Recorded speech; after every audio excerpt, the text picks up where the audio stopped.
I was first told that he was some kind of an engineer. So, and set in the future. And I said to my agent, how far in the future? And she said, how the hell should I know? It could be next week, could be next year, could be several hundred years, which indeed it was. So I thought, oh, well, I'd better go looking like an engineer. What does an engineer look like? I don't know. So I had, sort of leather patches on my elbows of my tweed jacket. I thought that's an architect, really, isn't it? But still, never mind. So I arrived and I met David Maloney, who was the producer, and he said, have a look at this script, tell me what you think of the character called Avon, and I read the script, which was episode 1, and Avon wasn't in it, and I thought, this does not bode well. And then he showed me episode 2, and I realized it boded very well. I saw the potential of the role, and I wondered if they would offer it to me there and then, but they didn't. And I waited about 3 months, and I thought, gosh, they're not going to give me this part. And there were other roles, particularly the part of Mercutio in a tour of Romeo and Juliet, which I wanted to do. But I turned it down to wait for Blake 7.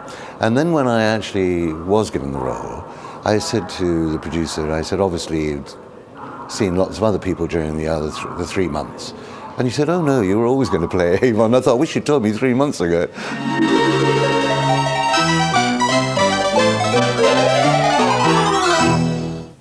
I was born in Surrey, Chessington, actually. I get a lot of jokes about the zoo. I always wanted to go into films. I was mad about films when I was a boy. I used to go to the cinema a lot. In fact, I got told off for it by my parents. I used to race off from school about 4 o'clock and go into the cinema. So I always wanted to be connected with films in some way, and acting seemed to be a good idea. And at length, I realized that I had a certain amount of ability at it and went to drama school and so progressed from there. Well, of course, I was born rather a long time ago, and consequently television, although it was available at some time or another, didn't come into our house until I was 14. And so prior to that, I spent most of my time at the cinema, and I loved it. I used to go as often as I possibly could. And in those days, you'd get in for sixpence, 6 old pence or something like that. And you could sit there all day and watch it over and over again. And you got to know all the usherettes. I mean, an usherette used to come down, and say, Paul, your mother's phoned. She needs you to go home for your tea. And I said, oh, right, okay.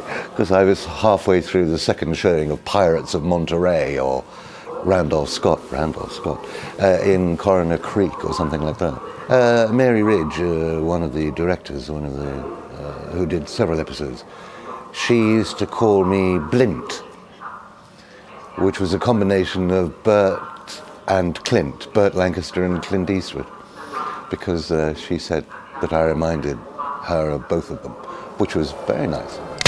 Ooh. I love westerns, yes. I loved all the action sequences, particularly with the guns and all that sort of thing. In fact, there were several guns that we have that were never used. One with a terrific long barrel, like a buntline special, and I would love to have used that. There's a picture of Glynis, Barbara and myself around somewhere with these guns, but they were never used in the show. I used to love all that. Great fun, I was brought up on westerns, Shane, stuff like that, who was quick on the draw. And I used to play a trick on Gareth Thomas, who played Blake, because in the early guns looked like hairdryers, really. And you had a little flap which came over the end of the gun to keep it in the holster, otherwise when you were running it was likely to fall out. Well, just before the take, I used to loosen that strap so that they'd go action, and I was always faster on the draw than Gareth, who'd be struggling to get this out. So how do you do that? And I never told him. Sorry, guns didn't fire. Stop recording. The Scorpio guns have a cartridge in the barrel, and they would put it in, and it would have various levels, so that if they didn't like the person you were going to shoot, they'd make it a very loud one. Yeah. Avon, what are you doing? Set apart. I was accident prone with props, yes. I broke computers, I broke all the guns. One of the reasons I think why they transferred to a different gun, a more solid weapon, in the latter part of the series was because I kept breaking all the others. In fact, they did make one for me. I used to call them the hairdryers because that's what they looked like. They were plastic. They made one with an aluminium core so that I could not break that. And somebody stole it. Believe it or not, these are collectible nowadays, worth a fortune. They even light up, see? Which is more than the originals ever did, believe me. And this jacket, you will not believe this, but I actually wore this in Blake 7, and that was 25 years ago, and it still fits. I bet you're impressed. Yes. Now this, I wore in one episode only, which I think was called Warlord, if I remember correctly. I do remember correctly because somebody told me before we came on air. But anyway, I wore that. Can you believe it? And this goes for a fortune on eBay or whatever to collectors. And good luck to them. It's marvellous. Well, the leather came about because A, it is the most comfortable outfit to wear. It's warm in winter when you're out on location. It's very supple so you can move. I found it very comfortable. Go! Yes, location filming was sometimes great fun. We visited some quite exotic places, like Dunstable. I think Blue Circle Cement let us use their base or whatever it is. So I've given a plug to Blue Circle, haven't I? Perhaps they'll give me some cement. not that I need any, but there you are. We filmed that there because it was pretty good, but it was quite dangerous. They didn't look dangerous, those machines, but they were.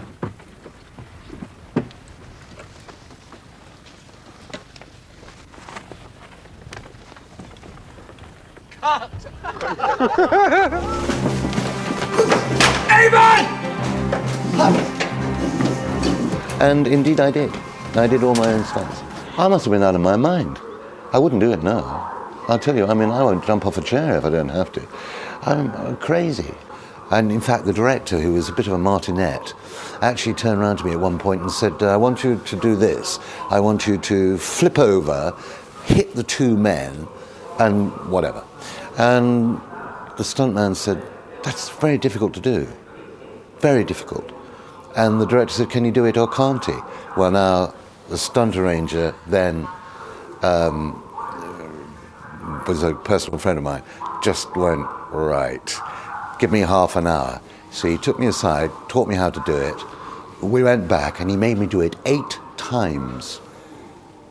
And when he'd finished, the director, who shall be nameless, he went, all right, cut it, print it, and walked away. And Terry, the stunt arranger, walked up to him and said, have we forgotten 2 little words? And he went, oh, thank you.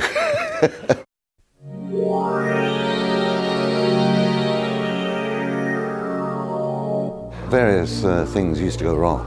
There was the power station incident down in, I think it was called Oldbury-on-Severn, and it was a nuclear power station.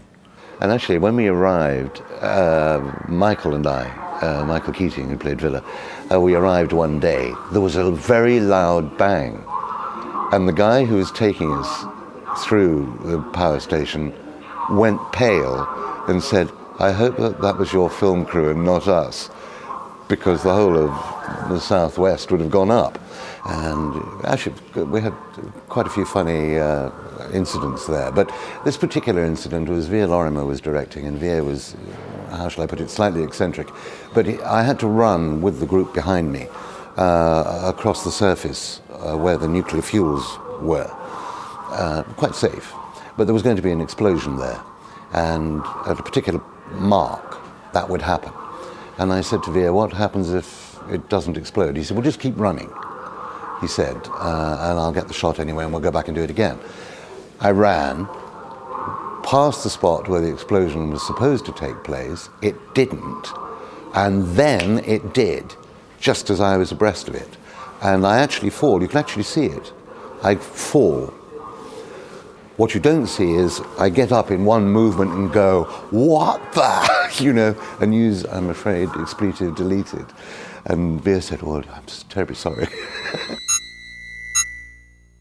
Via